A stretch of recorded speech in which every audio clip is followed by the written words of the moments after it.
तर माणसानं का नाही खोदायचा प्रयत्न केला. छन्नी आतोड्याचं वन दिसतात इथं.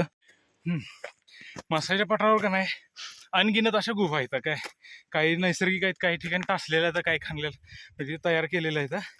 आता रॅपलिंग करताना किंवा व्हॅली क्रॉस करताना इथं जे आपल्याला गुहासारखं स्ट्रक्चर दिसलं होतं ती बघायला आलोय. ऍक्च्युली ते हाय कसं तुम्हाला दाखवतो, चला बघू. ऍक्च्युली हे नैसर्गिक आहे. एक मिनिट. असं हे ना नैसर्गिक होतं. इथं आता ह्याच्यानं दिसतंय काय खणायचा तासायचा थोडा प्रयत्न करतोय माणसाने, काम करायचा प्रयत्न केलेला दिसतंय अर्धवट. पण हा दगड त्या पद्धतीचा नसावा, एवढा कठीण नसावा कदाचित. त्याच्यामुळं हे अर्धवट काम इथंच सोडले.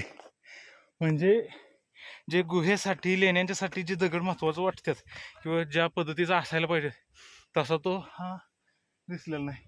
पण माणसाने इथं काम केलेलं अवशेष दिसून येतं, तुम्हाला दिसत असेल स्क्रीनवरती. तर हा असा या व्हॅलीतला व्ह्यू आहे. हा संपूर्ण इथं आपण सगळ्या ॲक्टिव्हिटी केल्या, भारी एक्सपिरियन्स होता. तर ही मानवानं निर्मित केलेली निसर्गाची तयार होती, पण त्याच्यात मानवानं थोडंसं मॅन्युफॅक्चरिंग केलेलं काम होतं. अशी ती गुहा आपल्याला आज बघायला मिळाली. तुम्हाला कशी वाटतं नक्की सांगा.